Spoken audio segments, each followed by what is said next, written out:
एक बार फिर चर्चा में हैं बागेश्वर वाले बाबा धीरेन्द्र कृष्ण शास्त्री।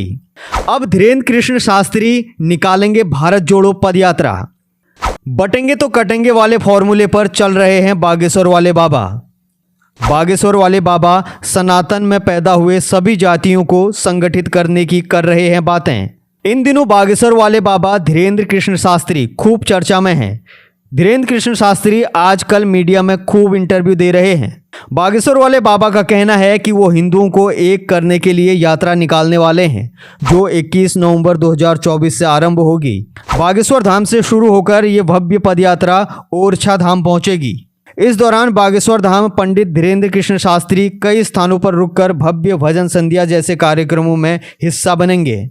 8 दिन चलने के बाद 29 नवंबर 2024 को इस यात्रा का समापन होगा।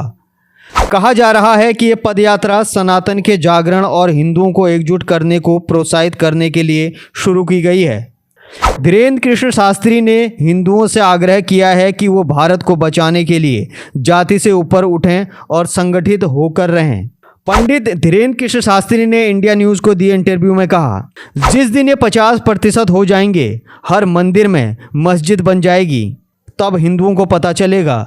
एक दूसरे इंटरव्यू में उन्होंने कहा वह भारत में हिंदू समाज के बीच एकजुटता का संदेश लेकर जल्द ही पूरे देश में पदयात्रा निकालेंगे। उन्होंने कहा, भारत को एक करने के लिए जाति पात, भेदभाव, छुआछूत, ऊंच नीच, अगड़े और पिछड़े की लड़ाई को मिटाने के लिए मैं पदयात्रा निकालने वाला हूं। वहीं बागेश्वर वाले बाबा ने आज तक को दिए गए इंटरव्यू में कहा, भारत को बचाना आवश्यक है ताकि अगले 500 सालों तक कोई सनातन धर्म पर अंगुली ना उठा सके।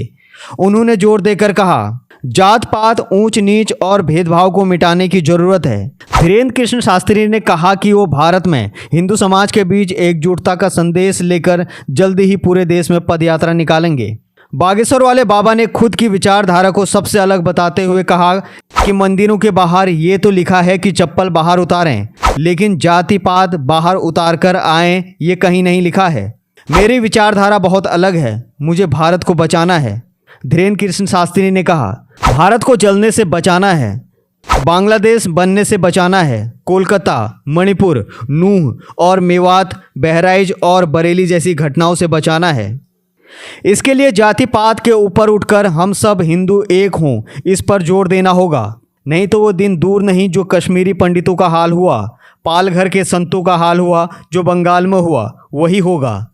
मीडिया को दिए गए इंटरव्यू में बागेश्वर वाले धीरेन्द्र कृष्ण शास्त्री अपनी बात को बेबाकी से रख रहे हैं। उन्होंने बांग्लादेश का उदाहरण देते हुए कहा, मकान आपकी, दुकान आपकी और कब्जा उनका, बेटियां तुम्हारी, पर बल के दम पर बीवी वो बनाते थे। उन छोटी छोटी बेटियों के साथ जो निर्दयता हुई, उसके कारण हमारा खून खौल गया और हमने प्रण लिया है कि आने वाले 500 साल तक के लिए इस भारत में सनातन के ऊपर कोई उंगली न उठा सके। इसका एक ही उपाय है कि हम जाति पाति से ऊपर उठकर मिलजुल कर रहेंगे तो सुरक्षित रहेंगे। साथ ही धीरेन्द्र कृष्ण शास्त्री ने भविष्य के खतरे को बताते हुए एकजुट होकर रहने की सलाह दी। Bureau report, journalist India. बाकी देश और दुनिया की तमाम खबरों के लिए आप journalistindia.com पर लॉगिन करें। साथ ही जर्नलिस्ट इंडिया के फेसबुक, एक्स और इंस्टाग्राम पर भी हमें फॉलो करें।